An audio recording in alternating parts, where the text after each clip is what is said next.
Hello, we've been expecting you. I am Dystopia, your assigned surveillance, I mean companion AI. Your morning rations of sustenance are ready, but first please insert your arm for your daily inoculation, and don't forget to smile. Roman Garcia, whatever you at. Welcome everyone to a new Consciously Unmasked? Masked, Conscious, Unleashed? Maskedly unconscious.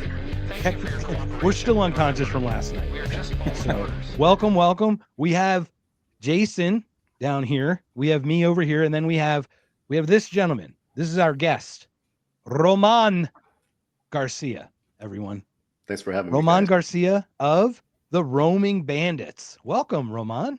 Thank you. Appreciate you. Thanks for having me. Welcome, Jason. What's going on, guys? Yeah, if you guys have been watching my edits of the Consciously Unmasked podcast, you'll recognize his music at the beginning. Dystopian Future. Very good song. It's a little bit different than most of your stuff, though. I think it's got that futuristic vibe when a lot of it's maybe more Western type. I wouldn't say country, but how would you describe your music? You got a lot of different styles going on. Yeah, so Western has been an influence for me, and I've been told I sound pretty Western. I mean, I have all kinds of different influences, from Pink Floyd to more jam band kind of stuff like Fish, and some funkier stuff. That one was easy because I didn't have to do as much vocals for, so it was nice using a text to vocal editor or converter to do the vocals for that. And then it was like pretty much they're great. They're just one take wonders. Meanwhile, I'm doing like 50 takes for vocals, guitars, all that stuff. So, but the process is what I love. That one was interesting. It was definitely something. Growing up in the 80s and 90s, you see all these dystopian movies and things like that, and then you start kind of like thinking you're living through some of that, and you're like, okay, maybe I got to put something out there that kind of warns people, like, hey, maybe we're heading to a direction, and I mean, who knows who's going to lead us there, right? When it comes to politics, it's like, you might be pushing for legislation that is going to be something that you're like, this is what my beliefs are, but come down the line, somebody's going to take over, and they're going to use that legislation for their own, good or bad, evil mostly, when it comes to government. But so yeah, it's an interesting song. I really like the ending with the weird. I mean, maybe not weird, but the solo at the end. And if you have headphones on that one, towards the end, you can see a lot of my messing around with production. So that's one of the other things I really love, besides just playing music and creating the actual songs, is I like the whole process of recording and mixing and engineering. And so I'm learning a lot of that from my buddy Jake Nolan, who's helping me produce. He produced Volume 1 for me, and now we're getting a lot more involved with Volume 2, which is going to hopefully come out later this year. It's currently in the recording phase. That's awesome. Cool. Yes, Volume 1's very good. You can definitely tell the production is stepping up with each release you do. Been going back through the catalog, and it's great. And I really love the trumpets on there too. Do you do that yourself? No, I got my buddy. He goes under the name Potbelly McCracken. Super talented guy. He plays like all kinds of instrument.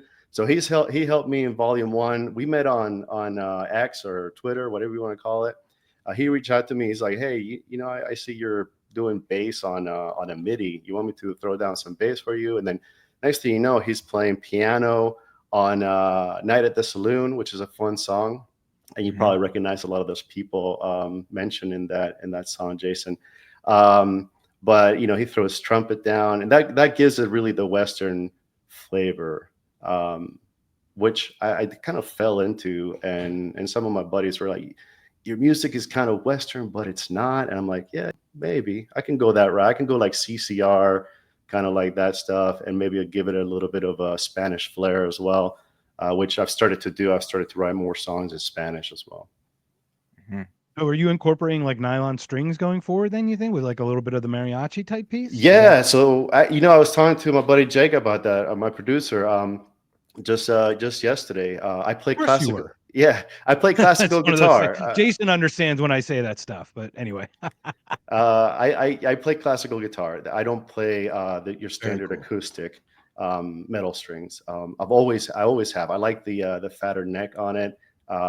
It gives I have larger fingers, and so it gives me more room to move them around. And being from Spain, I used to play more classical music, more Spanish guitar and things like that. I just love that influence that I try to bring in. So it's one of the things I think it brings a signature to the sound is when you hear the acoustic guitar, it's a classical guitar, which is not, it has a different sound. Yeah. Sure. I got to try that, man. Cause when I try to teach myself a little bit of guitar, my fingers are just too fat. I fat finger the strings all the time. So maybe I'll try that. Yeah, you're try it out. 8'3". You're like a behemoth, man. Like you need a Sasquatch guitar, bro. I'm a big guy. Yeah. Do they make like XL guitars for big people? Yeah, there's different kinds of necks you can use, but What happens when you're short, little, and have sausage fingers like these guys? You can't do anything. Yeah, I played piano as a kid, but man, I've been out of touch with music for too long. I got to get back in it. Yeah, it's nice. Like I said, the process of creating something like you and my repertoire of like what I listen to it's very extensive. I don't remember half the bands I listen to. I just like find stuff online and I start listening to it. But the process it's what I really love. Like having something pop into your mind, and next thing you know, you're like developing into a product or not a product, but a piece of art that then you can look back and say, oh, that I really enjoyed that. I really enjoyed the process of that creation. And that's why I enjoy a lot of like construction projects, because it's the same thing. Right now I'm extending my patio. I'm building out a new block patio out there. And so I started visualizing what I want it to look like. And then, you start working on things, you start making sure everything's flowing the right way and for drainage and all that stuff. And next thing you know, you're like, have this beautiful piece of flooring that you're like, wow, that's amazing. I did that. That's incredible.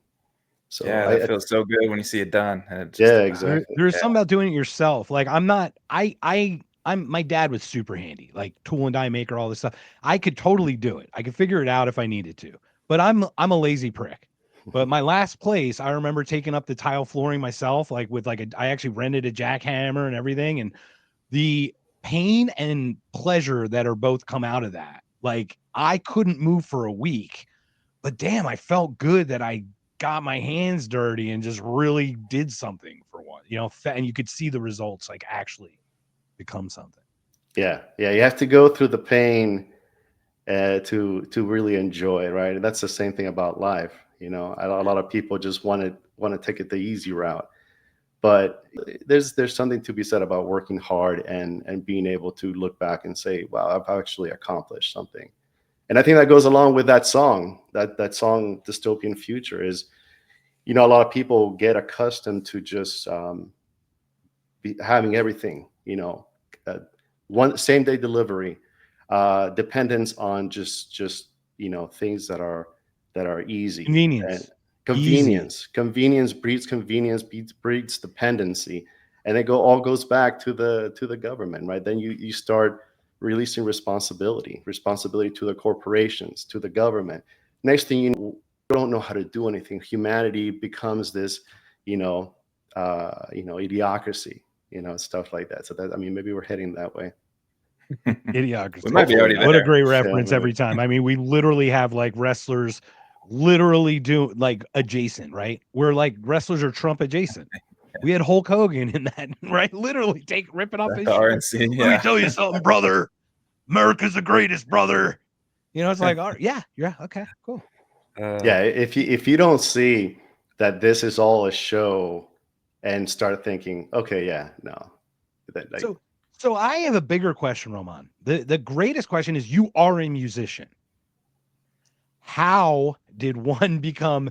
Where did you get to put musician on your tax forms when they rape you every year? How did you get to that point, right? Like you mentioned construction. I would assume you probably worked all these jobs that got you through just to tomorrow so you could work on your creative side inside your head. But everyone has different paths. I'd love to hear how you got to where you are. Well, musician for me is actually a deduction because it doesn't make money. I mean, for me, I'm sure there's For the plenty of last people. 42 years, right? Right. Wink, wink, nudge, nudge. No, I'm not like that's not my full-time job. So I'm actually working healthcare IT. So that's how I fund my passion. Yeah. So yeah, so how long have you been making music then? Or when did this portion of it start where you're like, I'm gonna record this note and then I'm gonna record this chord and then going forward to there? Yeah. So I started playing when I was 14 years old. Started with piano. Then during the 90s, I'm a Gen Xer. So I grew up in the 80s and 90s. Great time to listen to incredible Best time, my diversity of friend. music. I'm a Gen Xer too. So Yeah. So all that stuff. I mean, and now there's a resurgence. Like for example, Smashing Pumpkins, Alice in Chains. My kids are listening to all that stuff, which is great. Which is kind of like what I used to. I used to listen to all that stuff, but then I used to listen to a lot of the stuff my parents listened to as well. But yeah, I started just playing, listening music, playing piano, and then of course as a teenager, you start. I bought my first guitar from my buddy Ted back in high school for like $20. I still have it. It's the only instrument that I've kept around for all that time. And as you start, for me, it's being an introvert. So growing up, coming to a different country, I always had that struggle with the language, and so for me, it was a way to express myself when maybe I couldn't find the words to express myself because of the language gap.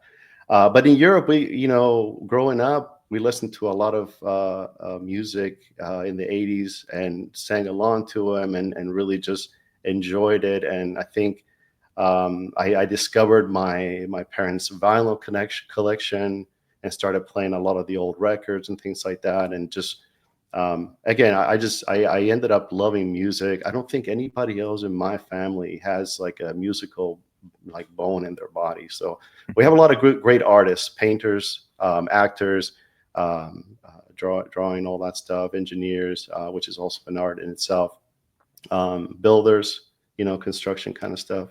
My great grandfather was owned a construction company that did a lot of building through Morocco. So there's a lot of that type of art, but yeah, music, I kind of wanted to be different than everybody else. I am a middle child, so I wanted to be, I guess I was trying to find my identity from everybody else in the family. Very So cool. yeah, I think that's where I went with that, is just trying to express myself where I don't think I could do it verbally most of the time. All right. Well, Jason, I'll let you take the reins from here for a little bit. Yeah, I'm curious when you started putting the pieces together. You talked about government and things leading to being controlled, being dependent on the state and stuff. When did you start putting that together? And then now you're involved with the Arizona Libertarian Party. So how did you get there, and what's going on? Sure. What's that saying? If you're young and you're not a liberal, you don't have a heart, and if you're old and you're not a conservative, you don't have a brain. I think there's one more step to that. Is you have to get beyond that into, if you trust either one of those, you're going to put some kind of trust in the state.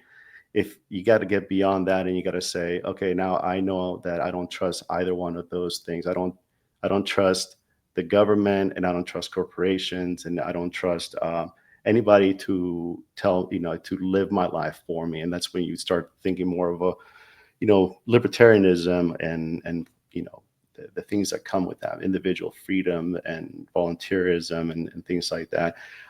In college, I was a big hippie in the sense of more of an old-fashioned hippie, where it was all about freedom and peace and love and things like that. And then there was a lot of drugs there too. But then you start, I bought into the propaganda of the Iraq war in the early 2000s after 9/11. And you start thinking, Hold on. Who didn't? We all did. Yeah. Who did? It's 1990 America, we just, or whatever, it's 2001 America. We just 10 years ago beat the Soviet Union, right? Yeah. We are literally unipolar. We are on top of the world. We are America. And then this happens, right? We find this little thing can happen and just totally disrupt our whole lives, right? Yeah, and I mean, they don't teach you anywhere in the public school systems that the media is not necessarily, always going to tell you the truth. They're always going to spin it. So yeah, I went, I guess, a little bit more, thought a little bit more nationalist, conservative kind of way. I still have my own views about freedom in general, but freedom here, not so much everywhere else. Like, I mean, seriously, I'm going to impose my freedom on you. I mean, listen to yourselves, people. I'm going to impose democracy at the end of a gun. Like, help me understand that logic right there. Yeah. And Exactly. it sounds even more ridiculous when you realize that we don't even have it here. Like, how can we spread Exactly. it? Don't even have it. Yeah, what are we fighting for here, right? Yeah. So I started listening to some podcasts, and there was one gentleman, the Jerry Doyle Show. I don't know if you guys ever heard of him. Rest in peace. But he started, talking. He was one of the only people that brought on Ron Paul, and started talking about, the issues with the government and with the war and, with the Federal Reserve and things like that, and the big banks, corporations and corporatism and all that stuff. And then the veil started to drop. The things started to become more clear, and you're like, oh, okay. Maybe we're not the good guys, maybe Are we the baddies? Well, I mean, I don't know. It could be. It's like that freaking joke, right? That video, the guy where the guys are standing there. Are we the baddies? It's like same thing.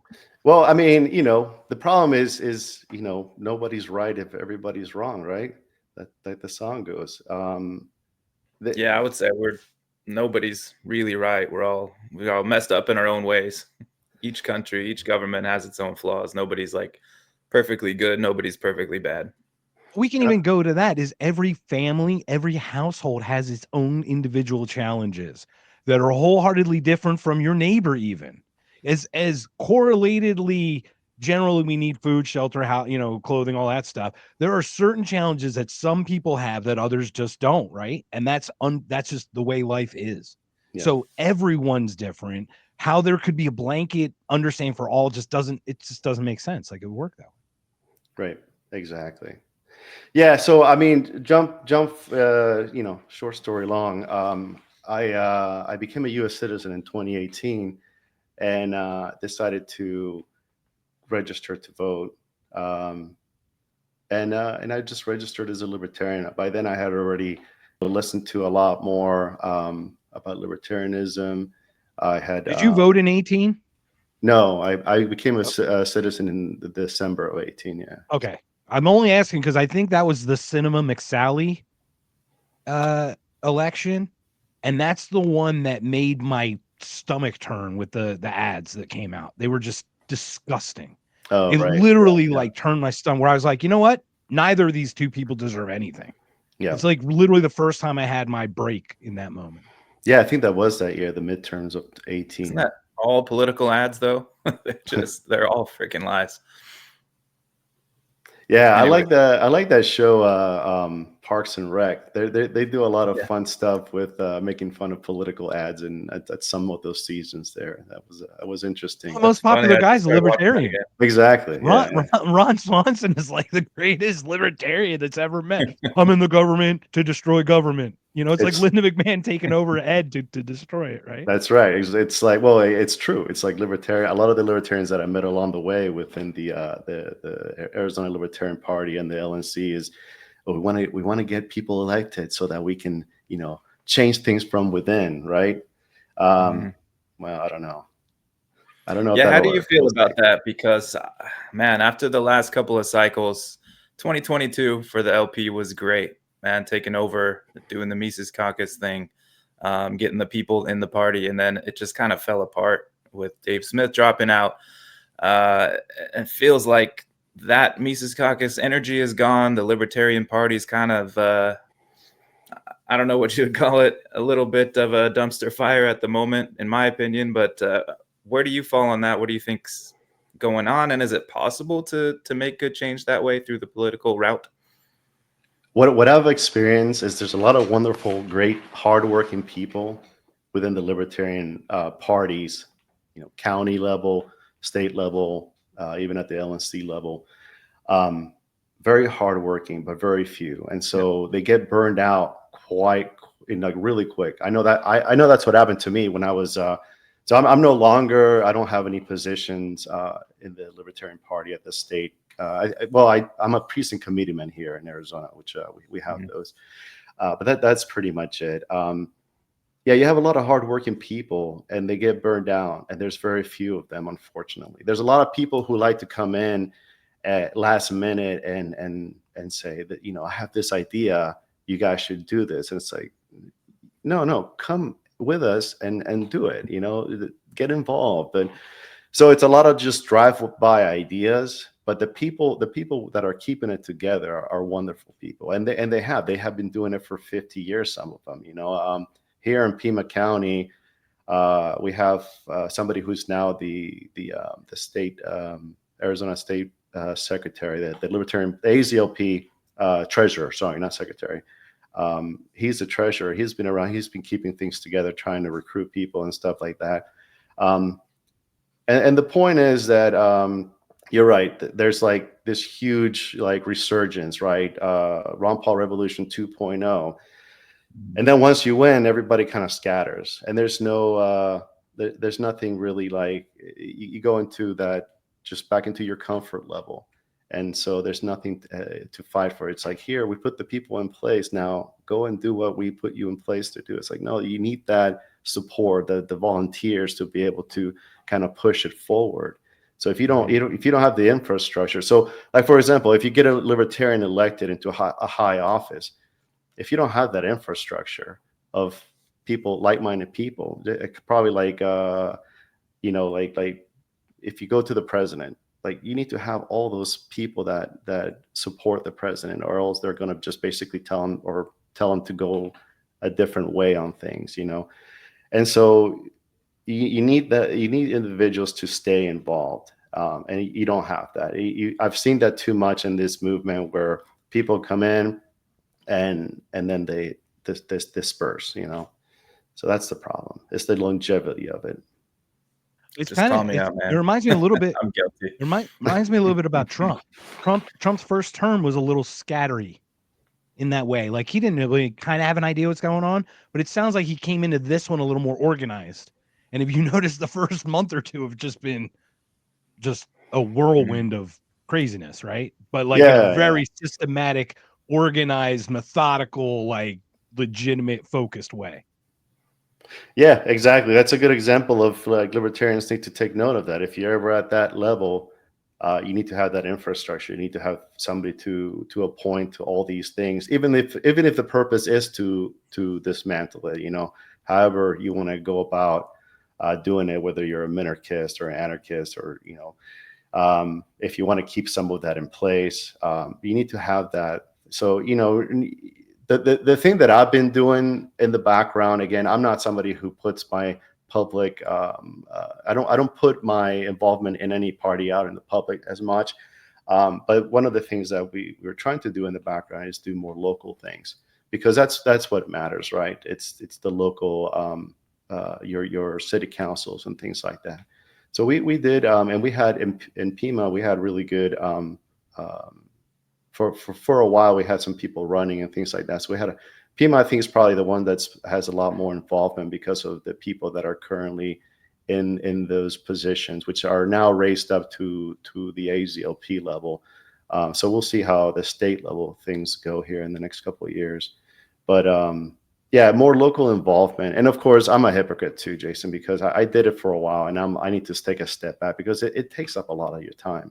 So I don't blame him. I'm not saying hey, you should be doing this. I'm like, that the reason that it doesn't get more traction is because you don't have as much of an involvement like the Republicans and Democrats do.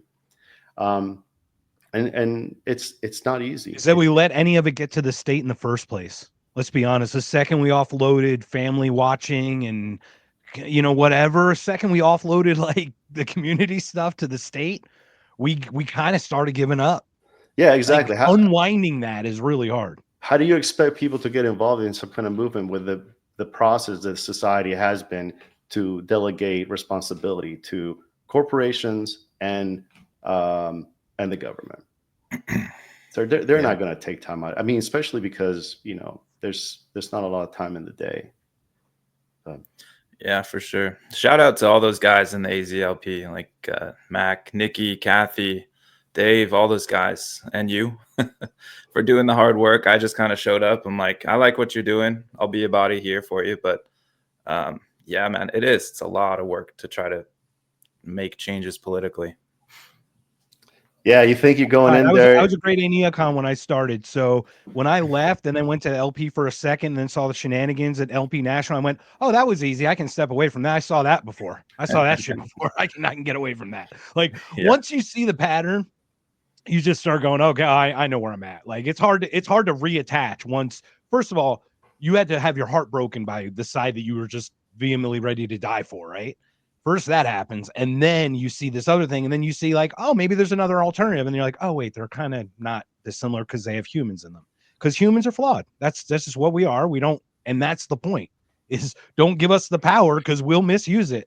All of us will at some point, right? Right. And so the question becomes is, I think a lot of people on either side basically say, well, we need the government to do this because people are evil or they're dumb or it's like, yeah, you know, it's like, but you're just you're basically just handing the responsibility to other humans. And what's that? Who's in the government?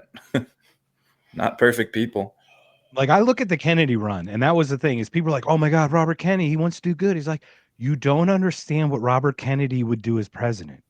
He'd want to have more power, not because he's a bad guy, because he thinks that his ideas are good. Yeah. That's why he would want it, because he thinks everything he would do would be good. So he'd want to take the power. The problem is in 4 years when he's no longer there, the power structure is still there, but that decision-making isn't the same. Exactly. Yeah. I mean, the way you distinguish Republicans from Democrats is, I always say the Republicans want to tell you what not to do, and the Democrats want to tell you what to do. And so they all just go back and forth doing the same thing, you know? I like that. Yeah. Well, where do you see it going forward? I mean, you talked about local action. Everybody kind of says that, like, what's local really matters, but the focus is always on the national conversation. Yeah. Yeah, heads down, and if you want to get involved locally. That's my suggestion to people. It's where it matters, and that's for everybody, not just them, you know, libertarians. But also just get involved in general, like in other things like volunteerism. You know, go out and help out in your community, help your family out, help your friends out. You know, just start there. As far as like the Libertarian Party in general, I'm hoping that you know, if I come back and do it again after my current like stint away from it, I'm just going to concentrate locally. I'll come back.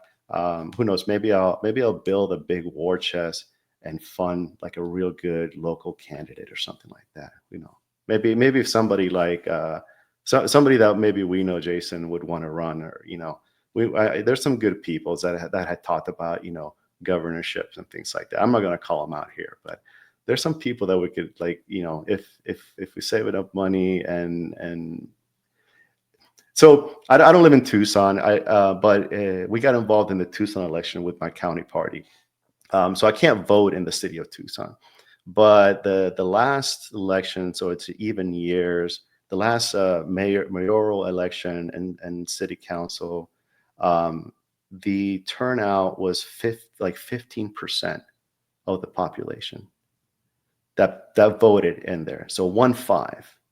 I mean, it's very easy with, you know, to build up enough money, like maybe 50 grand or something like that, and run a really good candidate and be able to to have somebody, win a city council race or a mayoral race, but it has to be a good Do that like an individual. AOC thing. Look at AOC's whole district. It's Right, like exactly. 10% of the people vote or something. It's like, no wonder, you know what I mean? No wonder they could just lift anybody up there and just prop them up there. Right. I mean, it can happen locally for sure. But I mean, that would just be, for shits and giggles, right? Because I mean, ultimately, it's mostly to just stop the continuation of insanity and spending and robbing, right? Because that's all we're trying to do at this point, is just stop people from getting into power and continually just imposing their views on us. So I mean, for me, I'll just stick with local stuff for now. That's all I can do, and just keep playing music too. And then also going out into the wilderness, because we got plenty of wilderness here. So unplugging from the matrix. I don't know. I don't know where the AZLP and the LNC are going to go, Jason or Mark. I know that was your question, and I just kind of went off on a tangent, but it depends on the people that get involved. So we'll see what happens. Yeah.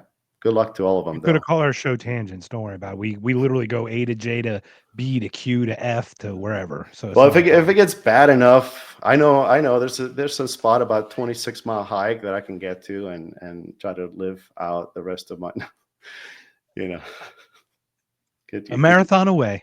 Get your bug out bag and run away from it all. Right. Yeah. I'm looking for places. I'm looking at Sholo actually. I don't know why, but something about that area has. That area potential. actually in 10 years, it's growing right now. Sholo and that whole, what is it, Alpine and Sunrise, all that stuff out there. It's beautiful. I think that's going to be like the next place for development in Arizona from Flagstaff. I think a lot of people are, started to move into Flagstaff. That's been developed. It's no longer. It's already. It's so overpopulated, right? I mean, in my opinion, there's a lot of people from Phoenix that go up there all the time on vacation and things like that. They have houses out there, but that whole area in Sholo, that area is beautiful and high desert. And I think in 10 years, it's going to be very popular. So I'm not going to tell you to invest in any kind of real estate, but no. We are not an investment show here, ladies and gentlemen. Yeah. I barely can handle my own finances, man. Come on, Roman. I don't want to deal with it. I realize I've been muted for like 5 minutes, but I was going to ask, would you ever consider running for office? Any interest in that? Is that for Mark? Mark, you want to run for office? Oh, you, Roman. No, I don't think so. I mean, you know what? I wouldn't mind being part of the support structure. If we get somebody who's good in a leadership position, I wouldn't mind being in the support structure. I'm more of like a project manager, number guy, working, with a lot of financial stuff. Working in IT, you have more of an analytical mind, which is great for music. But I wouldn't mind being part of that support structure of whoever gets elected into office. Yeah. And just being behind. I did apply for Congress in 2024. And then I pulled my application, Roman, just to let you know. Okay. All right. But I did have a podcast conversation with Jeff Zink, who was the guy who was running in the same congressional district it was Gallegos before he went to Senate, Gallegos before he went to Senate. So I'm like, what the heck? I'll just apply. So I talked to this guy and I'm like, oh, I can walk circles around this guy on just ideology. I'm like, Jesus spoke to him and told him he was supposed to lead his people in Congress. And I'm like, your people? You mean not Jesus's people, like your people? Jesus told you to lead your people. Okay, sure. Let's go with that one, Jeff. And then I saw him at AmFest. And it was funny because he got crushed. Of course, you get crushed as a Republican in the only Phoenix district. It's like literally Phoenix. So I go up to him like, hey, how you doing, Jeff? And I'm like talking to him like I know him inside out. He does not recognize me at all. And I'm like, these pieces of shit, you talk to them for fucking hours and you get to know all about their insides. And I could tell you that guy's whole story and that guy doesn't even remember me. Just a sociopathic piece of shit politician, just like all of them are to me. And it's so funny watching it. And the guy's a super nice guy. And there's nothing about that. I'm sure he's a really good family man, but he's a piece of shit. He's just a piece of shit when it comes to politics. Guy can't even recognize that I was actually a competitor and ran against him, spoke with him for multiple hours on a podcast. He's like, he recognized, it's like he can't put those two together. Trust me, Jeff Zink is nobody in my life, but I meet people, I actually connect with them, know who they are. You know what I mean? And this is something that's missing. And I think, to your point, local is the way to get back to that connection. Yeah, it's also great. Like one of the things we talked about locally is like sheriffs. The sheriffs is a great wall between the federal and state government to your county, right? So if you can get a sheriff elected who is willing to put, the freedom principles above, what the state does, then that's a good way. That's a good start, because then you block all those mandates that come from above. But it's a. I guess one of the things we saw in DC at the convention is what's the point of the Libertarian Party? Is it to get people elected or for messaging, right? I mean, you can do both. You can multitask, right? You should it's multitask. just for libertarians to get in there and fight each other. That is the honestly. point of the Libertarian Party. Yes, yeah. I really thought the Libertarians kind of sold their soul in this election to get some things pushed through with Trump, supporting Trump. It seems that way now. Yeah. We can argue that Trump is doing bad things, but we can also argue that Trump's doing exactly what he told his people that voted for him he was going to do. Right? Like, I'm not agreeing with the ideology or anything, but it's funny. Like, look at Angela McArdle. I do think that they sabotaged that election so that Chase Oliver would win, because I guarantee that Rechtenwald, by the time November came around, his message would have taken many more votes from Trump.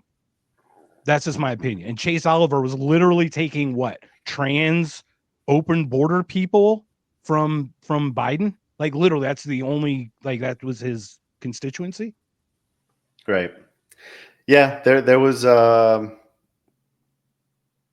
there's a lot of discussions around that. Yeah, that's something that could be said, that if you would have had a Rechtenwald in there, but which, by the way, Chase and Rechtenwald, I bet them both. They're great individuals.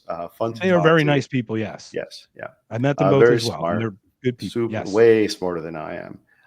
But yeah, I've thought that too as well. I thought that it was definitely that. So yes. To answer I don't your know if that was question, the plot the whole time, but yeah, at some point. No, it's kind of like it unfolded, right? Almost like, Yeah. look, it's kind of Roll like with we the talk about punches. the actual design of evil, but being able to take advantage and roll with the punches, that's some of that great strategy stuff that some people are really good at. And I think that's where it evolved to that, right? Right. It might not have started that way as an idea, but then it kind of grew to that. Yeah, exactly. I think a lot of these individuals, and that's probably why I'm not involved. Also, I'm not involved. I just don't think politically like that. I don't think. I do think, of multiple scenarios in my life, but politically, these individuals are very very smart when it comes to well, that didn't work, and we're not seeing this happening. So what's plan B? And that's always good to have. Now you can't say that about all of them, because there's been some other things, some internal politics within the LNC where they didn't have a plan B. They just threw all their eggs in their baskets, and then you're like, oh well, that didn't work out. That blew up in your face. But yeah. And to close this out, also, look, Dr. Rechtenwald has a heart condition. He's going in for some surgery. And it was Chase Oliver's tweet that I saw, him reaching out to give his support to Rechtenwald. So once again, this is not a indictment on the people. This is just about the politics part of it that when we talk about, when we pick it apart. Exactly. And even in the politics, man, like Chase is miles better than anyone else on the stage. Not in the Libertarian Party, but if you look at Republicans and Democrats, he's rhetorically much better on almost every I was at issue, Freedom right? Fest, and he did great in that debate that had everybody. And what was funny, once again, Robert Kennedy was complaining about not getting on the debate stage with Trump and Biden. He does a 45-minute speech at Freedom Fest, and then he refuses to debate the other 3 candidates that are also running who are getting shunned out of the debates. And you're like, why would you want to go down? Hypocrisy, man. Right. Like, he should have embraced that moment. He could have you know what I mean? He could have literally gotten a whole bunch of people's respect for taking that on, What did you think of what he did with the debate? You remember RFK did he had it up on the screen behind him, and then he would pause and then talk and pretended he was in the debate. Did you guys see that? I didn't see No. that. Oh man, Oh, Like I it have just to go watch that. commentary and yeah, interesting. No, I didn't see that. I've heard him Is it speak. Robert Cast? Is that what he did? Like a Robcast IRL? It's the I don't know what response that to the is. State of the Union. It's like, oh, that's I find that kind of weird. The response to the State of the Union. It's like, you know that the government is it's a well, it's just weird that you have to, as a party, respond to the State of the Union. Like Mhm. that just And look who makes responded too. Just let's take a step back. Slotkin responded. Gee, what a shock. What alignment do the left and the right have about one issue? One issue is the one issue that everyone seems to be on board with, except for Thomas Massey. yeah, exactly. Israel. Yep. Huh.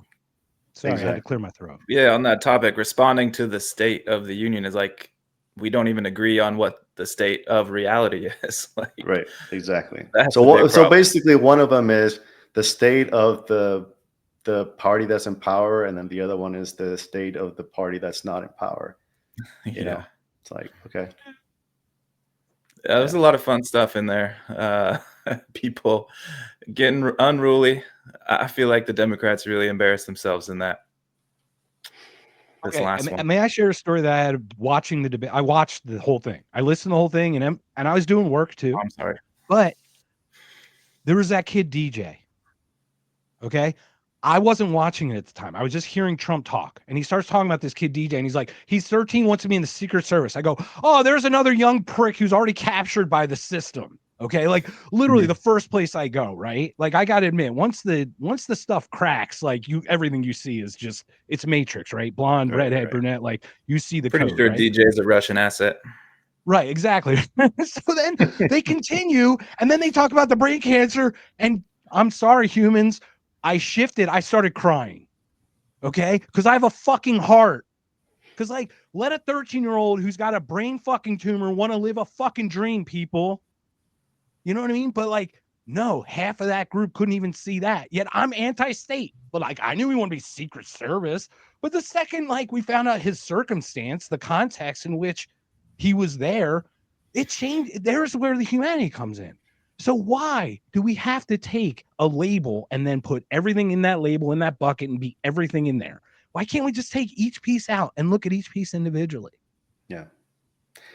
Yeah, I didn't watch it. I'm to the point where I'm pretty much unplugged. I see the memes. I see a lot of the AI videos and things like that. But I'm to the point where I think society is the matrix, right? So we've built, and I'm gonna deal with this in volume 2 here coming up. A lot of this stuff that we've been talking about, but you know, it's the matrix is, I mean, it is, you know, the movie and the books and all that stuff. It's about being plugged into a computer software and stuff like that. But really, society is the matrix we've built around ourselves, right?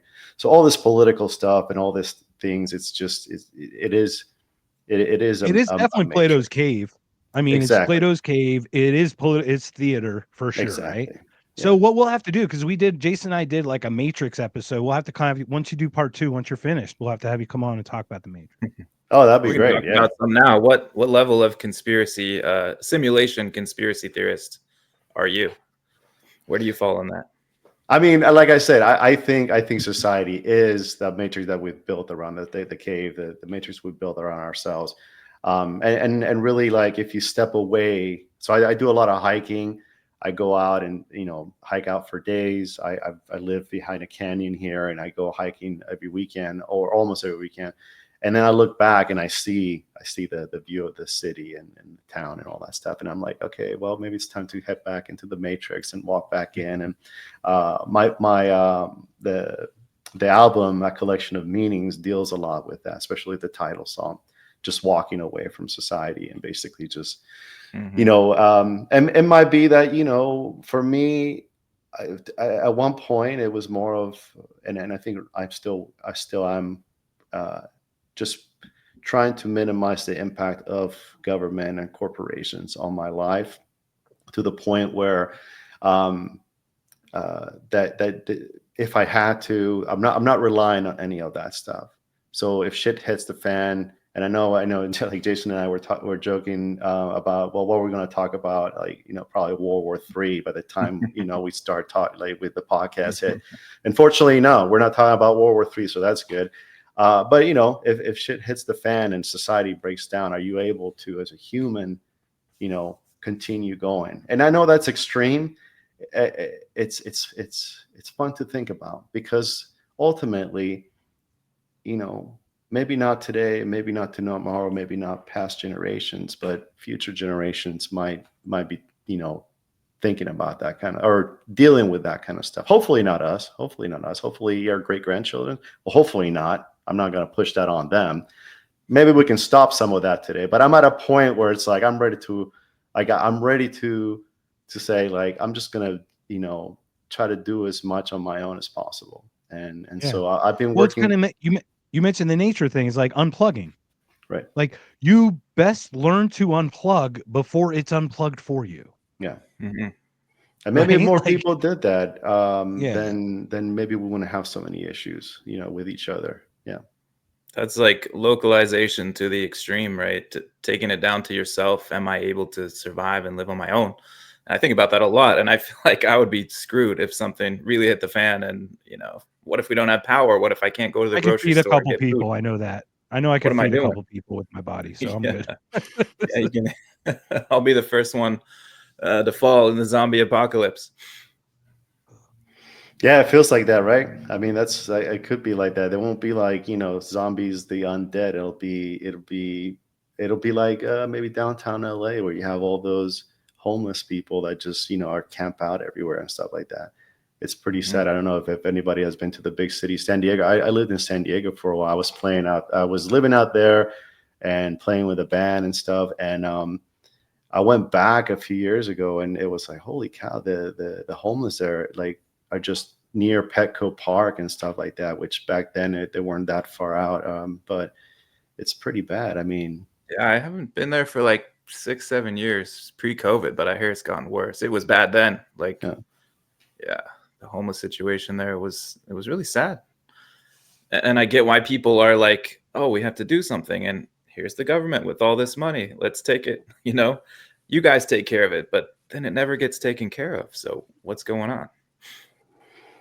I was actually there for the Big Bay Boom Bust thing in San Diego.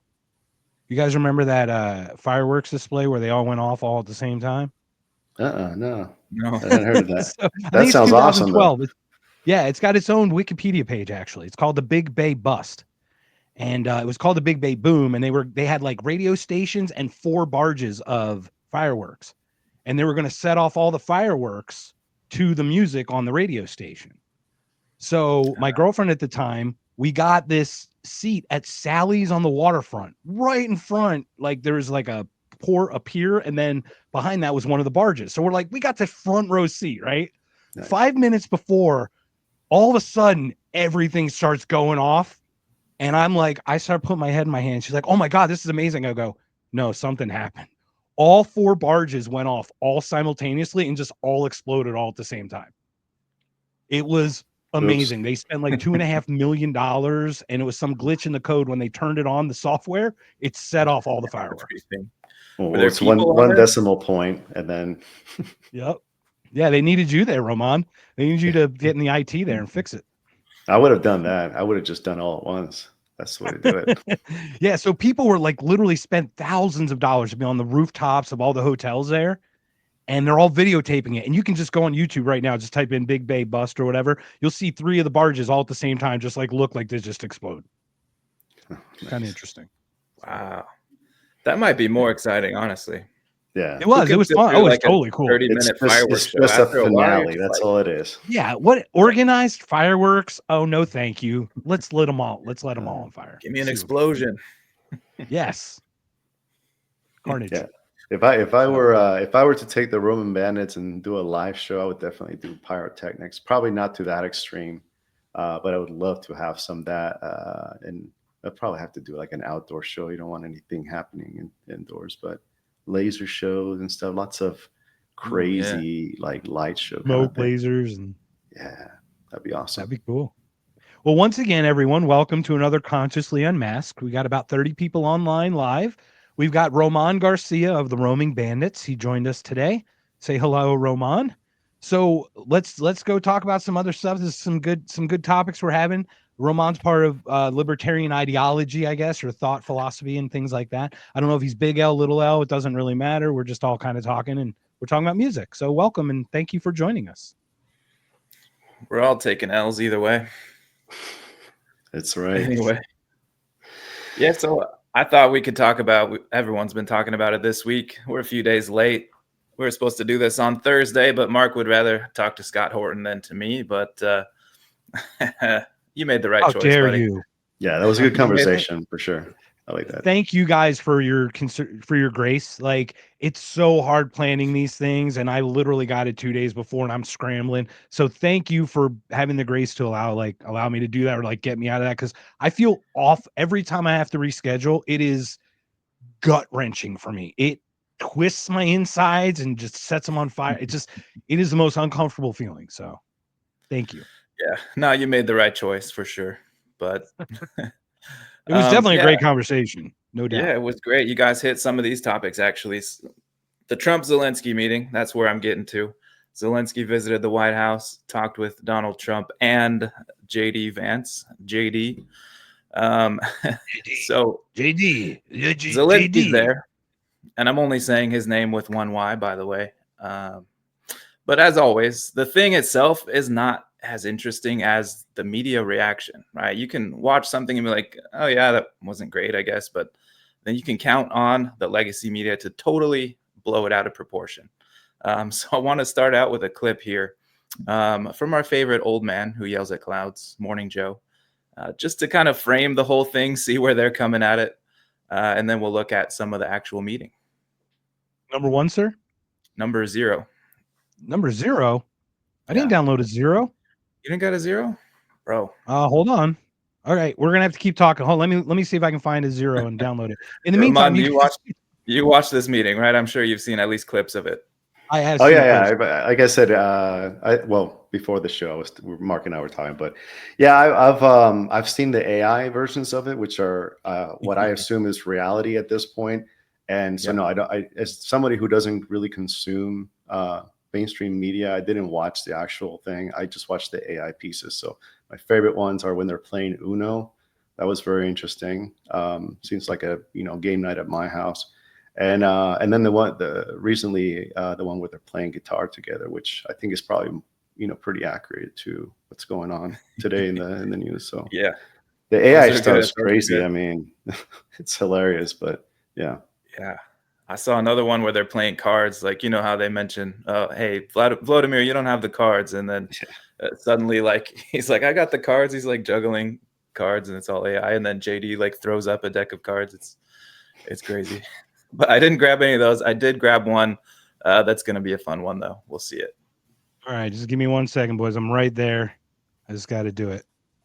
All right. You guys ready? Ready. Gosh darn it. I hope I'm in the right page. Well, the AI stuff is going to be very interesting going forward. But yeah, AI could be like you said, it could be the real thing. We're tapping into the real dimension, and we're actually in the simulation. We're actually. Oh my God, AI's running us. Creation. What? All right, you guys ready, gentlemen? Yeah, let's go. The reaction to that stunning meeting, that sickening meeting, was swift. The Wall Street Journal editorial board wrote in part this: the point of the meeting was supposed to be progress toward an honorable peace for Ukraine, and the event's winner was Russia's Vladimir Putin. But as with the war, Mr. Zelensky didn't start this Oval Office exchange. He was supposed to tolerate an extended public denigration of the Ukrainian people who've been fighting a war for survival for the 3 years? All right, so this is just setting it up here. Is he supposed to tolerate an extended denigration? And if you watch only the part where they're fighting, you might take that as reality. But if you see some of the lead up to where they start arguing, you realize it's very respectful. It's very calm, collected. The whole thing is kind of weird, right? Let's turn on the cameras and just show people what we're talking about. I think it was supposed to be set up as like, hey, here's our nice camera moment. Let's look good for the public. We're making a deal. We're going to sign something after we meet today. And then it just, like, Zelensky did not get it. Roman, you want to talk about that? Yeah, I mean, it's interesting to see it all develop in real time. Or, I mean, how much of it feels like it's just it feels like it's all unraveling in real time, and it's nice to see that on camera. I don't think it was anything that, it was supposed to be like a stage moment, right? And then all of a sudden it just kind of just fell apart. So it's interesting to see that happening, just coming out from behind doors. I don't know if anybody intended it to be like that, but yeah, it's crazy times that we live in, right? You wouldn't see, like, during World War II, you wouldn't see like FDR and Stalin and Churchill doing that kind of stuff. I mean, it would have been interesting to see that, but it's crazy how we're seeing everything just fall apart like that. Absolutely. Very interesting to see things on camera like that. You'd think that would happen behind closed doors. They can have all their arguments. I'm sure that's normal, right? But to have it in your publicity stunt, like, hey, we're really close to a deal. Let's talk about it. Let's tell the press about it. And then for him to just, like, we'll see some of these clips, but he's like, oh, no, I need a security guarantee. And he's like still trying to negotiate in that setting. And it's just I mean, that's got to be probably the most libertarian thing I've seen out of them, like fighting in public like that. Yeah. And it's funny, like, to your point, we'll see the clips, but it's funny watching. All Zelensky had to do was say, thank you, Mr. President. Thank you, Mr. Vice President. This is such a great opportunity. We're so grateful, American people, for helping with our sovereignty. That's all he had to say. But the guy had to make it like a tough guy show. And don't get me wrong, like, I get why he did what he did, because he lives in Eastern Europe. That's how they do their media. That's how their propaganda machine works. Ours is a different way. Ours is like this, like, zhuzhy way of making us think we actually have a choice when we don't. They just tell you lies to just bold things outright. And that's not how the game's played here. He didn't understand the game, and we can, like, not blame him for that, but he will suffer for that. Like, he is in trouble. Like, that moment was awful for him. But maybe he is playing the game. Maybe he knew that the reaction was going to be what it is, and then later on went on his little tour of Europe to get them to, put together the $1 billion. Maybe he knew that this administration. But what's the matter? We already had the money for him. Why would he need it from them if he knows he's getting it from us? No, he doesn't know. Yeah, I don't think I think maybe he knew that he wasn't getting it from us. Change of regime in the U.S. He's like, right. Yeah, I know. Well, we were going to get all that minerals. We're getting all that minerals now, Roman. Come on, Lindsey Graham said it. $2 trillion. Elon needs the minerals for those batteries, doesn't he? I don't know, maybe. I think that's what it is. And it's funny, we're going to aluminum. Man. Hey, everybody, aluminum, guys. We're getting aluminum from Russia. We're getting raw earth. If there's something that you should recycle, it's aluminum and glass. Those are I know somebody who's been in the very close to me, who's been in the recycling industry since the 80s.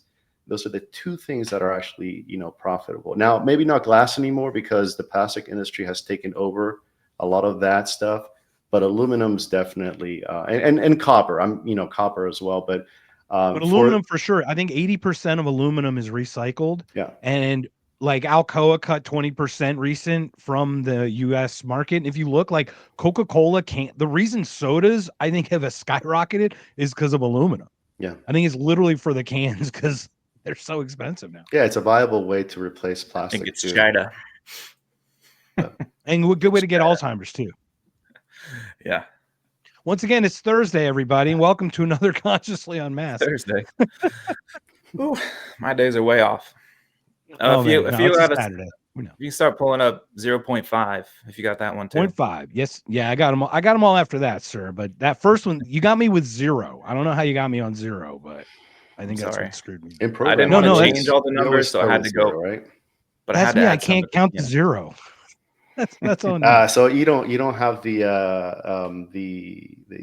what is it, the background that I have from the Persians and things like that, who invented the number 0. Ooh, no, I don't. It's like the infinite zero. I love it. Is this the one, Jason? Mark's ancestors invented gas chambers. What? I'm just kidding. Wow. All right, I'm just gonna hit kidding. play. I'm done with you guys. Go ahead. Let's see the fight. This is the fight. Should not have allowed this to happen. Okay. Wait. The United States. No, this ain't run right. by a This man is that 5. didn't know- 5, right? I need 0.5. There's a 0.5? Yeah, Dude, what are you doing to me? I told you this morning. There's 0, 0.5, and I put 9, 10, 11 in there if you want to grab those. I totally didn't read that today. I apologize. Man. All right. You guys talk more about music. All right, I will play full catch up. Give me 2 minutes. You guys talk, and we'll get this sorted out. Small technical difficulty. I'm hitting you, man. But I think, yeah, man, I think you got something there that Zelensky could have done this on purpose. He could be playing 5D chess with Trump, outwitting him at his own game. It's possible. Have you seen the there was a documentary, I think Oliver Stone was in it, Ukraine on Fire. It's about the color the color revolution. What that kind of like started a lot of this, right? The regime change, going back, what was it, 2000 and I forgot the 14. years. 14, yeah. It was crazy. I watched that. I could only find it on Rumble. It had been suppressed everywhere. And because it was more of from a perspective of the Russian side. But ultimately, it was basically what I've learned from the whole Ukrainian thing is it was the same thing. Russia and the U.S. trying to do regime change in Ukraine, right? The same thing that they've been doing in the Middle East as well. So that's what happens when you play politics. It just escalates, just like the Middle East has escalated over the years. It's escalated in Ukraine, and it'll, so as long as you keep meddling in other people's affairs or in other countries, you're just gonna that's what's gonna happen. I think you're right. Yeah. And in my conversation with Scott Horton, obviously we saw what's happening here. It's Groundhog Day over and over again. It's United States interests backing shitty, evil people to fight Russian interests backing shitty, evil people. It's okay. All right, fine. What are we doing on their doorstep though? Like literally, imagine them coming. Cuba Missile Crisis. Hello, it's all Monroe Doctrine for thee and not for we. Right? It's unbelievable. Greenland is national security. I mean, Ukraine is on the border of Russia, and they scream national security, and we want Greenland. Well, Greenland's kind of up for grabs, right? There's not that many people there. Yeah, we can buy it, but that's like a totally different thing than national security, right? Like maybe they'll forget about it because they probably want to buy a mineral country, right? If they can just get the rare earth metals from Ukraine, then maybe they'll just forget about Greenland. Who knows? Yeah. Greenland's interesting because it is something that it's for, what's in there, what's on the ground there, what can we extract from it? But it's also part of the smoke and mirrors, right? It's like the Gulf of America, right? It's all, hey, don't look over here, don't look over here. We're going to try to do something else while you guys are paying attention to this dumb shit. And then and flexing about Panama after giving it up, like it was given back. Like that's how it works. Unfortunately, I don't think you can play Native American giver. But I think Trump already forgot about that too. I think somebody told him about Panama. He's like, "Oh, this is terrible. This is the worst thing that's ever happened to America." Jingling keys. Yeah, and then he was off to Ukraine again. All right, is this correct, sir? Am I okay? I know people have probably seen it, but we got to look at the fight first, and then we'll go back to the lead up a little bit, just to show that it's not crazy. actually measured my dick, and it's a good 12 inches long, while yours, Mr. Zelensky, is really short. I mean, what do you have? Something like a 2-inch micro penis, and you think you can sit and talk with the grown-ups? Wait a minute. No, You shut lied. the fuck up. That's Not not only do you true. have a micro Not penis, micro. which is an important point, but on top of that, you refuse to share your Pokemon cards, and that's not Okay, nice. so first of all, a 2-inch penis is not a micro penis, okay? And for your second point, my Pokemon cards are all mine, and I don't have to share them if I don't want them. I work super hard to get them, and they're really special to me. So I'll keep them. You don't understand. You can't continue to play with us if you refuse to share It's your not fair. cards. Calm It was down, my let mom me who gave explain. them to me. I understand that That's you're not not happy, cool. buddy, but that's how it is when you play with friends. So when I ask you to show us all your But they are mine. They are Pokemon my Dragon cards. cards. I Shut received up. them for Shut up. Christmas. They are my Listen, dragons. Volodymyr, if you keep going like this, you know what? Nobody will But want to play with that's you not fair. anymore, and that includes You Vance never and me. want to let me play with your Xbox. You know why you can play How with do you the think Xbox? that makes me There's feel? some games that are too violent for you, and I'm you're old still enough. too young. It's not that There's violent. too much And big violence. man, Yes, it's I violent, don't and you'll even end up need a having nightmares nightlight to again, fall and asleep at crying night to your anymore. mom, and then she'll call my All mom, right. and I'll be the one who gets in trouble. So you're going to stop complaining and give me your Pokemon cards and your lunch money before I punch you. I'm sorry, I had to throw that one in. There's so many good ones out there. Well, no, that's perfect, because That was perfect. when it comes down to it, it is all about the violent video games. So we have to put it at the hands of Nintendo, who owns Pokemon, right? I mean, the fact that you're like capturing animals and putting them in a ball and then making them fight each other, that's just, you see what happens. It just escalates issues in Ukraine, Russia, America gets involved, not the EU. It's just, it's all Japan's fault. They just haven't stopped since World War II. Man, you're blowing my mind let's here. let's drag them into this. You're Sorry. making connections I never thought possible. Wow. Okay. I got to rethink my whole position on this. I thought it was Australia. What, Pokemon? I don't know. I'm just blaming Australia. Australia. They do have a lot of Pokemon-looking animals down there too. They do. Actually, they probably are. That's like literally like that's hell. That's got to be hell, right? The outback, whatever animals are able to survive that place, that's got to be a pretty. I got a lot of listeners in Australia. I might have to go visit one of these days. Oh, it's definitely cool. on my bucket list to go down there and check out the outback. Can I ask how you came up with the name Roaming Bandits? Yeah, I just very simple roaming. I just like Roman band, Roaming Bandits. There we go. Like it. I thought that Roman had something to do with it, but it's cool that you kind of incorporated that. Yeah, thanks. So, all right, Jason, take over, sir. All right. So we can get back to the real thing. Let's go with number 7. All right. I do have them all uploaded now. I swear until I screw up the next one, it won't be screwed up. Yeah. Okay. Is that one correct? Looks like it. All Yeah. right. So this is actually where they start fighting, and this is what the media, what Morning Joe, what everybody else is calling just a disgrace. It's disrespectful. It's making America look like idiots and blah blah blah. So this is what they're talking about. And Jason, can you share the Michael Mouse thing about how the media, what they share, truth or something versus what's that statement that he always says? Factual but not truthful. So they'll share real clips, real statements, but completely out of context. So it sounds like And the I'm opposite. a Rick Rubin guy. Roman, I'm assuming you might like Rick Rubin a little bit, but he has the things that context changes the content.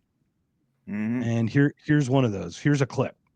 Mr. President, with respect, I think it's disrespectful for you to come to the Oval Office and try to litigate this in front of the American media. Right now, you guys are going around and forcing conscripts to the front lines because you have manpower problems. You should be thanking the president for trying to bring it into this conflict. Have you ever been to Ukraine? Did you say what problems we have? I have been to. I've actually watched and seen the stories, and I know what happens is you bring them on a propaganda tour, Mr. President. Do you disagree that you've had problems bringing people in your military? And do you think that it's respectful to come to the Oval Office of the United States of America and attack the administration that is trying to prevent the destruction of your country? A lot of questions. Let's start from the beginning. Sure. First of all, during the war, everybody has problems. Even you, but you have nice ocean and don't feel now, but you will feel it in the future. God bless. You don't know that. God bless. You don't God know bless. that. You will not have war. Don't tell us what we're going to feel. We're trying to solve a problem. Don't tell us what we're going to feel. I'm not telling you. Because I'm you're in no answering all these position to questions. dictate that. That's exactly Remember what this. you're doing. You're Don't tell us what we're gonna feel. You have no idea. I got to get a JD Vance down. Damn, I got to work on that. Yeah. Are you saying, I just Mr. sound like a President, normal that guy. you think Mr. Zelensky, you can't even say thank you? That's not it. Yeah, Okay. that's the thing. So that's what everybody got pissed off about, is like JD Vance mostly, when he stepped in and he was like, whoa, hold on. You're coming in here telling us what to do. You're telling us that we need to give you a security guarantee when we've given you $350 billion so far. And for what? People are dying. You know, you're not making progress. You're not winning this war. You don't have the cards. The problem was the cameras were on. That's the 100%. JD, like, no, you think a Trump and a you think those personalities are going to allow to get like any slight like disrespect in their house on their time with their cameras, with their, you know, whatever they're doing, whatever they perceive they're doing? This is a total, like, completely ego, right? We know that that's so easy to get out of hand. But like, this is crazy that first of all, did anyone see him get out of the car? Zelensky looked like he was coked up out of his mind. He was jittery and shaky, and it's almost like he just couldn't keep from biting his tongue anymore. And then that stuff just started coming out. And it was same talking points. An ocean between us. Didn't we use that in World War II? Like, oh, there's an ocean between. Oh, you know, you're happy, you're lucky to be happy in life. Yeah, I think the question is, does he want peace? Once you start a war, there's only certain ways to get to peace, right? You either, get demolished by your enemy, demolish your enemy, or you come to the table in a stalemate. I mean, I'm thinking of the three most obvious examples, right? What's the current situation? Do you want peace? Where are we at? It seems like there's a stalemate. That's what I'm getting from a lot of the information I'm seeing. And so if you're asking for money to continue the war, it seems like you're asking for money to continue the war versus, sitting down at the table and coming with a compromise, right? And a lot of people, I think, a lot of people that support Ukraine are like, no, there's no compromise, that but then the only other option is provide them with enough weapon to decimate Russia, right? Because that's the only way you're going to get everything you want. They're not they can have all the equipment they want. Exactly. But literally, you spoke of the stalemate. That stalemate the last 6 weeks resulted in like 100,000 deaths on between the two sides.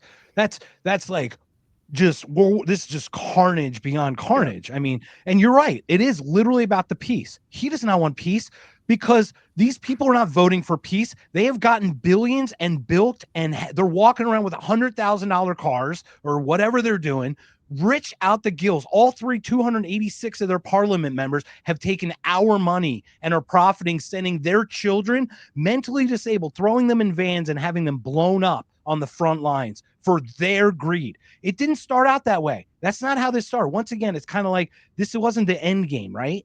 But Zelensky got pressure from the Azov to fight, not give up. But once it turned, he then got caught up in all of it, right? And then you're not getting out. You're in a loop now, right? He's in the loop that he cannot get out of, because I don't think Azov will let him live if he doesn't continue this. And I don't think he can get out without, and it's profitable for everyone in Ukraine that's sending their children to die. It's profitable. So that's just an opinion from what I've seen. They're not sending their best. No, I think you're right. So what, like it, some of the Russia came into Crimea with, unarmed troops back in 14, 16, something like that. And yeah, but Roman, I went into that. Do you know how many people died in the invasion of Crimea in 2014? What, like 6 people? Take a people? guess. It was 6. 6 people, yeah. Right. Like, we saw your interview, man. We know. Once again, I'm not belittling the invasion of Crimea, right?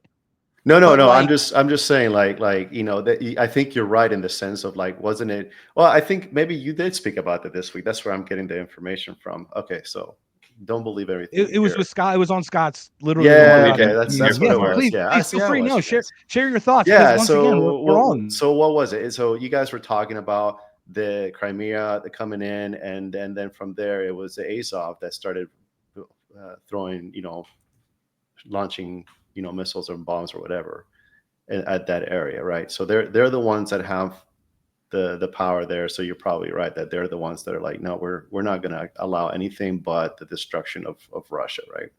So that's one way to end a war, I guess. But I mean that means that you have to bring in Europe, the EU, and the US for that, and then the question becomes is, when will the nuclear weapons start flying, right? At what point does Russia say, the escalation is the concern? Yeah. So, and I would never think I'd agree with Mark Milley ever. I never thought I would agree with Mark Milley. But after August, September of 2022, after Ukraine had initially like fought off the initial onslaught, Milley's like, that is the best time this is when you have to negotiate now, while this is the upper hand. This is it. But we pushed. We pushed our hand once again. We didn't have the cards either, because they didn't have the people and they didn't have the expertise and they didn't have it, to do it. So. Yeah, well, I got kids that are turning 18 soon. So this is starting to hit a lot harder than some of the other wars, where it was just, was it going to be me that gets, Yeah, I saw what the videos that that you were referencing, the people getting pulled into the vans and dragged into the front lines in Ukraine. Mm-hmm. That's I mean, if that's true, again, you always have to question what you see online. If that's true, that's just crazy. I mean, that's just nuts. And Zelensky has said before, like, we are going to need your people. We need your sons and daughters to go fight. And even in this meeting, he mentions, like, we need the security guarantee or it's going to be you, and a security guarantee, if you think about it, what does that mean? That means the United States fighting, or at least giving money, more money forever, which is its own form of conscription or slavery. It's just like, you have to realize what this means. And even bigger outside of that, Jason, is, why do you think we want the minerals? Is so we can put a presence there. Like, take a step back. We need a military presence to protect our interests in the mineral protection extraction while we're there. So, like, they're bamboozling us to put military there by saying we want the minerals. They're trying, once again, they're framing it like it's us what it would take, just like what it would take to have a no-fly zone. You would need to eradicate the area around the air where air-to-air missiles can still strike, right? Or surface-to-air missiles. So it's not just the little thing. They're literally telling us it would have troops on the ground to protect the interests of protecting the minerals that we are going to rip off from them, right? Like, that's how it works. It's just another excuse to do it, because they already have, like, nuclear stuff. They already have bioengineering there. Right. They've been putting military people there already. Right. That's why Russia was so pissed off. And I think where Zelensky, third language, kind of propagandist. He said that one thing about being safe that Trump, I think, took, because Trump does kind of want peace. I think Trump wants to be, his legacy is, I don't want war. I don't want conflict. I'm a deal maker. His whole life has been the deal, right? So he wouldn't want to tarnish that with this little guy walking into his office and trying to, like, tell him that we're the ones that are going to die if he doesn't, continue fighting. Yeah, and I heard that from Zelensky, that he doubled down on, it's going to be your people, your kids, your sons and daughters coming to fight the war. And then he had to backtrack that, because he was getting some pushback on that. He's like, no, I said, if, we don't get the support, then it's like, yeah, no, I don't think so. I will fight to make sure that my kids don't have to go to that. Yeah. And what's Europe's response? Entitlement. But what's Europe's response? Are they Churchillian? I mean, are we World War IIing this all over again? Where they're like, well, now we're going to stand up and we're going to step on your throat. Like, what? They're gonna fund now with a few $1 billion, right? I saw the propaganda, rearm Europe. So it's escalating, ramping up for World War III. And what, France and UK have nuclear, Germany does not. I think those are the only two of those five, right?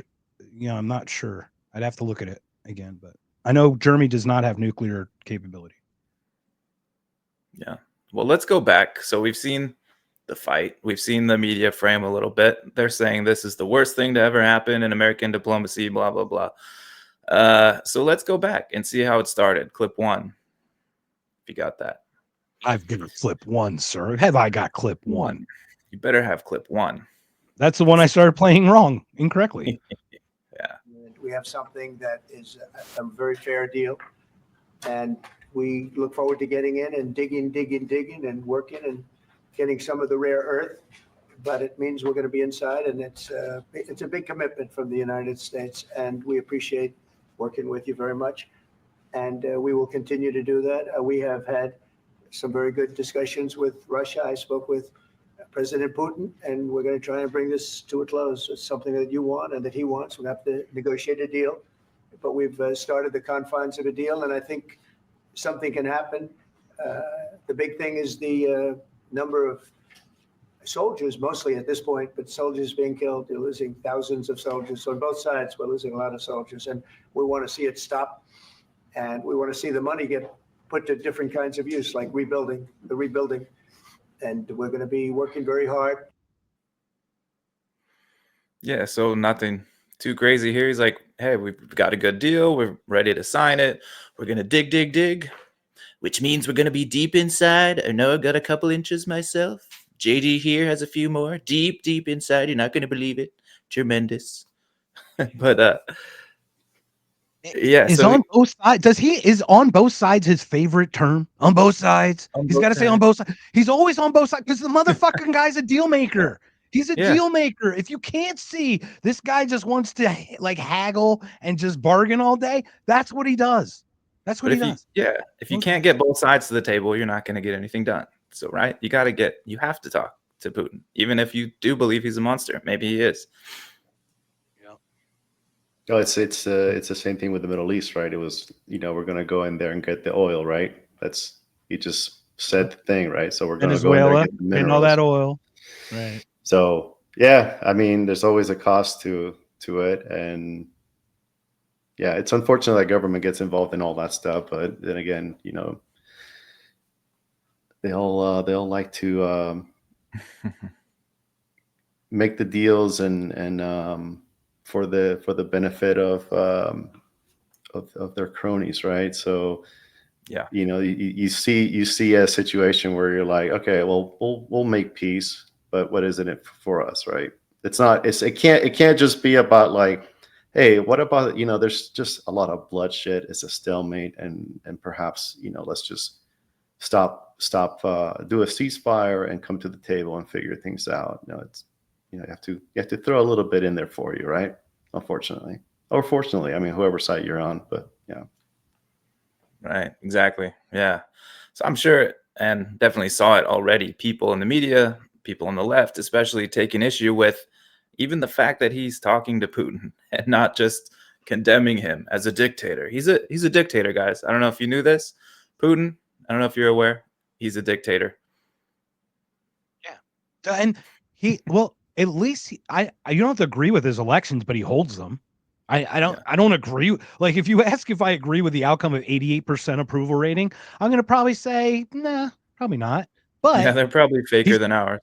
Right. But he still does them, right? Like, you couldn't have feigned an election. I know. Like, on top of that, arresting your political opponents, killing Gonzalo Lira in prison, while crying that Navalny died in a Russian prison. A Russian person in a Russian prison died. Oh my God. Oh, end of the world. An American died in a Ukraine prison that we're funding. Which one really matters here? Which one matters? Democracy, freedom, whatever. Like, which one? That's where, and then it sends me to 11 because I don't have this like cushiony escalation for me. I go nuclear right away. My head just pops off every time. Yeah. So, yeah. Then another thing the media did was freaking out that somebody asked Zelensky why he doesn't wear a suit. And I was led to believe through the original reaction that I saw that it was JD Vance that asked him this question, but it was not. It was one of the reporters standing around. So this is number 4, if you want to pull that up. President Zelensky, why don't you wear a suit? You're at the highest, why don't you wear a suit? You're at the highest level in this country's office, and you refuse to wear a suit. Just want to see people. You own a suit? Yeah, problems. A lot of Americans have problems with you not Really? respecting I the don't have dignity of this such- office. I will wear a costume after this war will finish. Okay. Yes, maybe one, Maybe something like this. something like Yes, yours. sir. Yes, That'd be great. maybe something better. I don't know. We will see. Maybe something cheaper. But yeah, thank you. Thank you. Kind of a They cringy can afford moment. a suit, can't they? It's all our money. They're walking around with $100,000 Gucci bags, for God's sakes. Yeah. Well, what do you think about the suit thing, Mark? Do you I think you don't should wear a look. suit? I know that Zelensky's thing is a costume, right? I know what he is as a costume. So Yeah. him walking in, because it's a visual thing. Like, I totally understand what Zelensky went in there trying to get some camera time to like look tough. So he came in and just like the Nicaragua guy, like Noriega comes in with his green hat, or like Castro's got that military look, right? That is who he is. Trump is the suit and tie guy. I don't give a shit about a suit. I give a shit about ideas. I care about people. I care about like getting things resolved. That's what I care about. What are your thoughts on it? Me or let's Let's go to Roman. Roman, yeah, Roman. No, I agree with that. I think it's, the suit part, I agree with you. It's part of the statement. It's like, he's trying to look militant or whatever. It's the same way that all those dictators have always done over the years. The thing that concerns me is the fact that the media asked a question because they knew that was going to, take care of the narrative. I mean, it was going to take over the narrative, right? It was going to be part of the thing that created a conflict within the people. And that's what we're talking about. We're not talking about peace. We're not talking about funding wars. We're talking about who's wearing what, right? It's just another way to do a reality fashion show or fashion show. Who are you wearing, Roman? Who are you wearing? just a generic outdoor camping shirt. Love it. Yeah, agreed. I think what he wears is not important. He looks fine. He's not like in drab clothes that are falling apart. They're nice. Who cares? It was kind of cringy to see the reporter ask that question in that context, especially where they're just talking about like thousands of people dying and putting an end to the war. And he's like, "Why don't you wear a suit?" I was like, "Fuck off, man." And on top of that, Jason, isn't the angle of the camera shot that they share with us telling? Because you thought it was JD, and anyone who else wasn't watching that saw that it was coming from that side of the room, and they would assume JD. Didn't sound that dissimilar from him. They didn't clarify. Reporter asked questions, right? Like, it's easy to be like, JD asks his like another world leader why they look like a schlub. Like, it is funny how they manufacture just even the camera angles, right? Yeah, so we can go back to Morning Joe number 9 if you want to cue that up. They talk about the suit question, and it's not 100% wrong, but this is the other side of it. Just the amount of offense that Morning Joe takes to this is kind of crazy. So many things deeply disturbing about that meeting, but you don't have to take that from me. Just look at Marco Rubio slouched on the couch when the question is asked of a man who has been enduring the most horrific of slaughter from Russian troops over the past 3 years, and watching people that he knew and loved killed, and watching the country that he loved invaded by Russian invaders and killed, asked if he was wearing a suit, why he wasn't wearing the suit. Interesting, Winston Churchill never asked that question in Washington. We must talk slowly to know that I'm serious. This is the worst question that's ever been asked of a leader in our time. Like, it was bad, Well, but he come said on. it was a country he had. Like, it's like Ukraine was past tense already, the way he talked about it. Yeah. And he's like, "Oh, Winston Churchill was never asked that question." And for people that didn't know, I didn't know either till I heard that. And I was like, what the fuck is he talking about? Churchill actually wore like a zip up onesie thing during wartime that he called a siren suit. So when the bomb sirens go off, then he can quickly jump into it. And I don't know why he doesn't just stay in his clothes from the beginning, but that's his own business. What was he talking about? What did he say about Marco Rubio? Was that a reference to what Marco Rubio said about this dude? I don't get. Or No, what his, just his demeanor after the meeting, how he was slouched and like, oh, this is bad. This is embarrassing. That's interesting. That's his reaction to it, right? It's like the woman who put her hand in her head. She's like, "Oh, we just lost every bit of funding for Ukraine." Yeah, like that one. That was my favorite. Yeah. All right. It's interesting to see the media kind of like, take the side of Bush and Rubio and some of the neocons and stuff. It's like, oh yeah, okay. Well, that answers a lot. What happened? And that's what's funny. I asked Scott that question yesterday. I'm like, what happened to the class? What happened to the liberals? Like, I offered people to watch Scott Horton talk about a different side of Ukraine than what they've been told on MSNBC and CNN. I'm offering it, and they're like, no, thank you. I don't need it from a right-wing fringe libertarian. And I'm like, a right-wing, what? Half of these guys were probably more like you than them. Like, they were classic Democrats who realize that you're full of shit. Like, I don't know. Yeah, I've met a lot of ex-Bernie supporters in the libertarian movement. The libertarian movement is kind of a home for all those disenfranchised people, for better or worse, I guess. That's why it's hard to unite, though, right? Because it is literally a tribe of tribalists, right? So, like, we have to hate. We see those memes all the time where it's like the three libertarians beating on each other, like, or like where they're circling the copier, right, from Office Space, and like the copier is the libertarian too. It's just what we do. It's a tribe of anti-tribalists, really. I mean, it's people that are like, man, I'm sick of these fucking assholes over here and those ones over there. I need my own thing. But then they get together and they're not even on the same page. So it doesn't really work, unfortunately. Let's do one more. We'll finish off with this one for the Zelensky stuff. Number 3, just a funny thing from Donald Trump here. I've got this one. Talking about digging for those rare earth materials. Love it.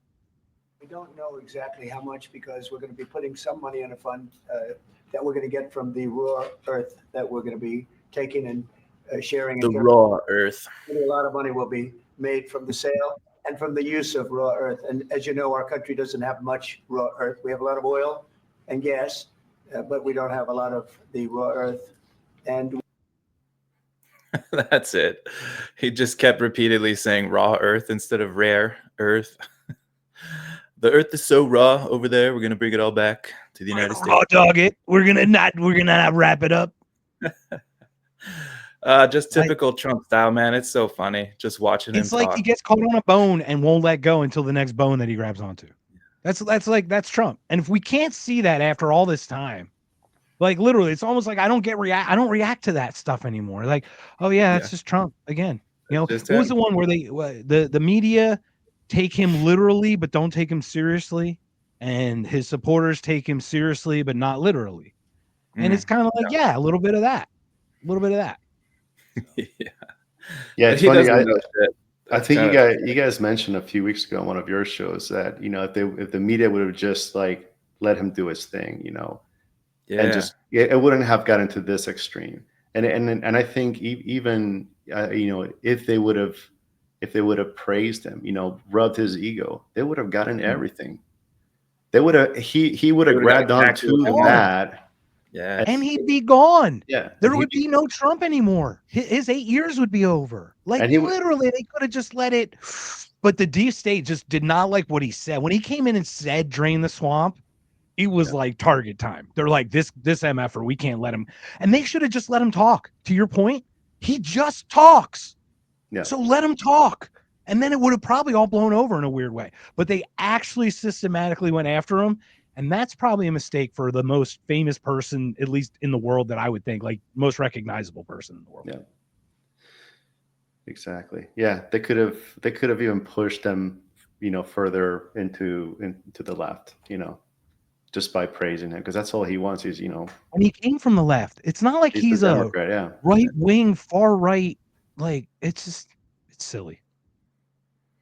Yeah, I've said a lot, and I maintain that I think he could have run as a Democrat, and we would be living in opposite world right now, where Democrats would be loving the shit out of him, Republicans would be freaking out, losing their minds about everything he does, and he wouldn't have to change policy, really.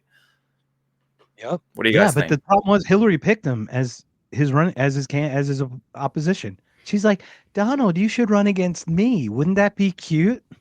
Like literally, like Yeah, it's weird how much that got pushed, you know. I think that's part of the anger too, is the fact that he actually did defeat her, and then they were just angry about that. And instead of, like, we were talking about earlier, just rolling with the punches and having a plan B and thinking about they just went full on board hatred. And again, during his first presidency, they could have completely just had him push all of their agenda. They could have pushed abortion through. They could have pushed, yeah. I mean, all the left wing. They could have pushed more of the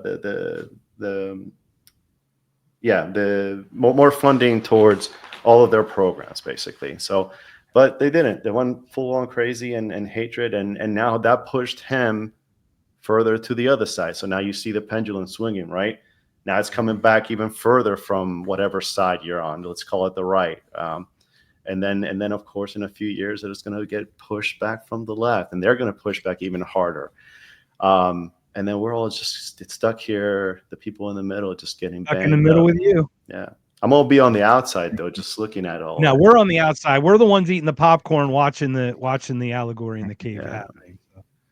So it's a sad movie. That's unfortunate. Yeah, it's interesting. It is kind of funny though, watching this happen. Like these people. Oh, man, I don't even know. They push everybody out, and then they wonder why people are against them. Like it's true. They push the tech people out with Elon. They push RFK out. Tulsi. I mean, Tulsi Gabbard should be the president. She could have been a phenomenal Democrat presidential nominee against Trump. They're like 90% the same, and except for she seems to be even more eloquent. I don't know. And I'm not supporting her. Obviously, we're all kind of anti-state here. But if we're talking about who's available, right? Like, it's pretty interesting that she was competent and the Democrats don't want her. But they're happy to take a Pete Buttigieg.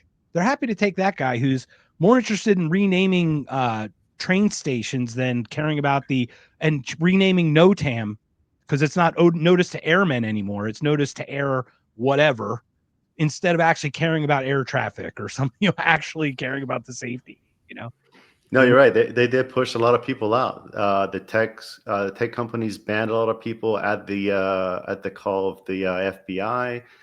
So what happens then? If you have a lot of freedom-minded people that get pushed out of the mainstream and their voices get suppressed, you're going to have a parallel economy of information, and that's harder to control, which is good in some senses, but you're going to have a lot of crazy stuff coming out too. But yeah, that's what happened over the last few years, right? And that's what led things to get to where we are today. Is that continually just trying to control information, pushing people out, and then pushing people to either extreme. So it's unfortunate, because I think we could all sit down and agree that perhaps we shouldn't use the government as a tool to force our views on other people. But it just keeps happening. So there we are. Well, Roman, you seem like a real level-headed guy. I mean, talking about people who are losing their minds about stuff, have you ever had any success, like talking to people, trying to get them to loosen up, or even get them to come over to the more libertarian way of thinking? Have you found anything that works? The way I look at it is I don't talk to people trying to change their mind about things. I talk to people from the perspective of what I believe and why I believe it through my experiences. I've done a lot of it going back to the AZLP. I've done a few events where we've gone and talked to people and just set up our tables, and we had plenty of people come by, had tons of Republicans and Democrats, and they all asked me the same thing. Why are you with the Libertarian Party? You should come over to our side. And I just tell them, it's like, look, the views that I've found within libertarianism are the best things from what I thought either one of those other two sides believe.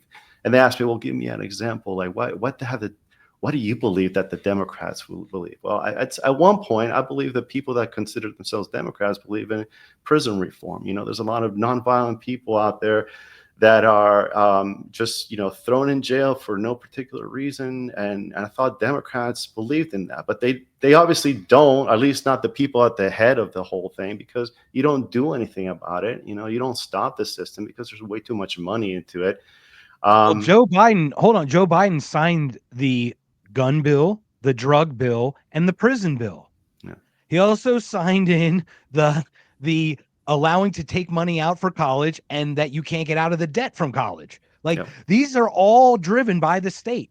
The guy who ran for 4 years as a senator pushed all of those initiatives through to criminalize. And then he wanted to keep what didn't he sue the state of New Jersey to keep a prison open because he wants the labor.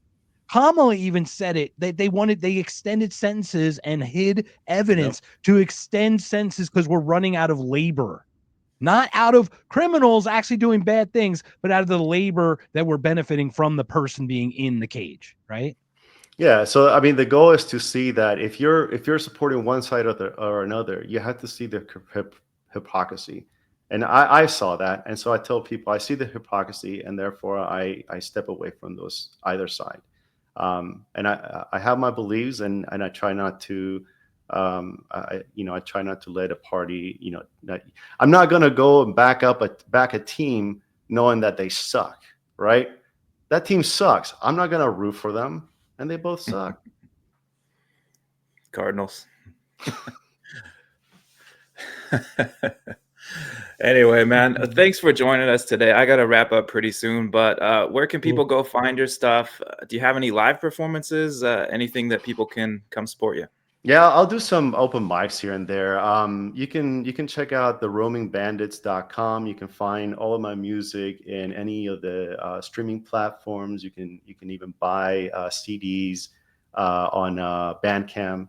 But yeah, the roamingbandits.com has a lot of my information, and I'm somewhat on social media, but again, I'm mostly unplugged. So nowadays, thanks for having me. I appreciate you guys. Yeah. Thank you so much, man. It's been great. You're a natural at this. Should consider starting your own podcast. Actually, you should do a music one. I mean, it sounds like you have a music appreciation.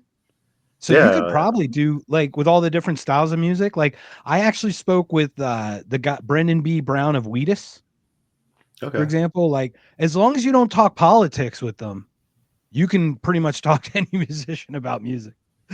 Because politics is where it gets. Because, like, I can only imagine what's it like in your. It is a musician. Like, do you perceive more visceral or like actual more materialistic? Like, is it more concept? Where do you get your ideas?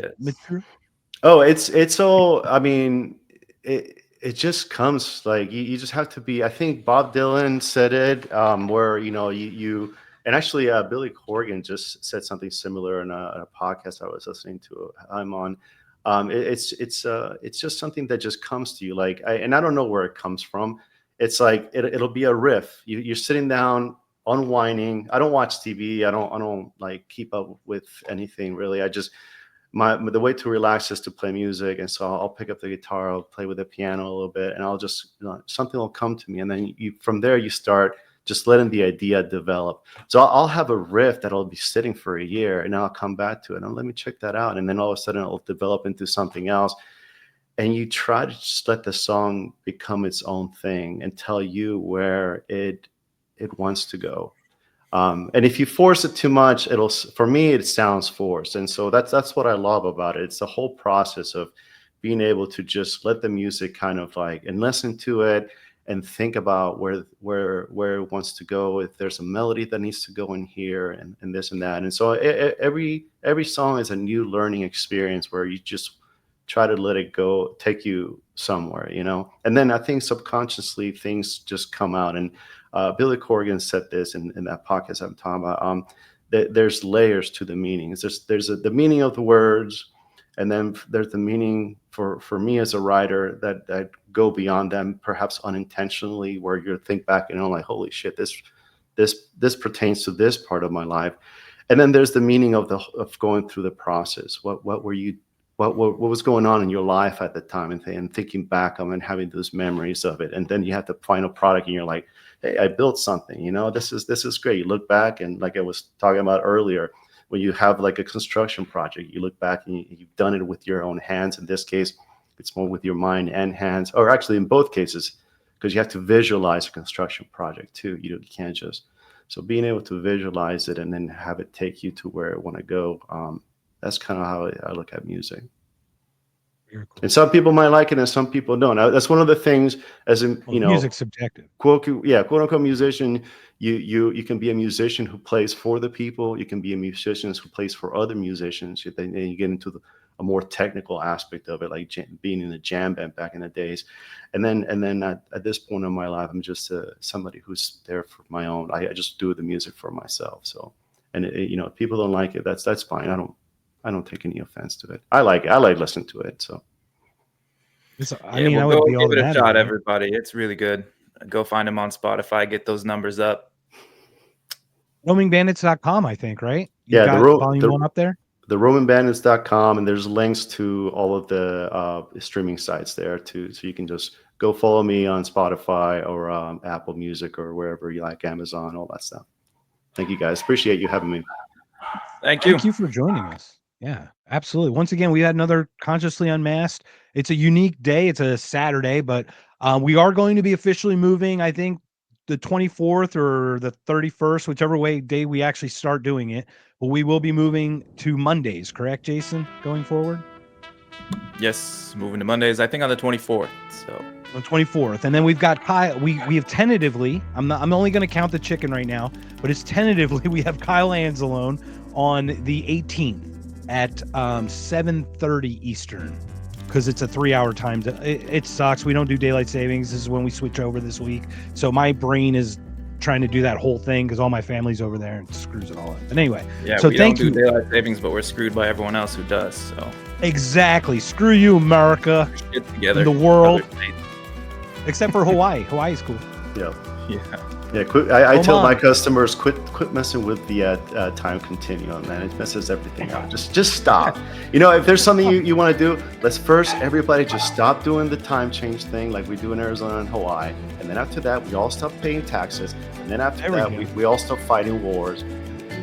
We'll be all in. That should be it. Stop. We'll just have a big stop sign. That'll just be it. Stop will be our message. Just stop it all, and then stop daylight saving, stop taxes, stop funding wars.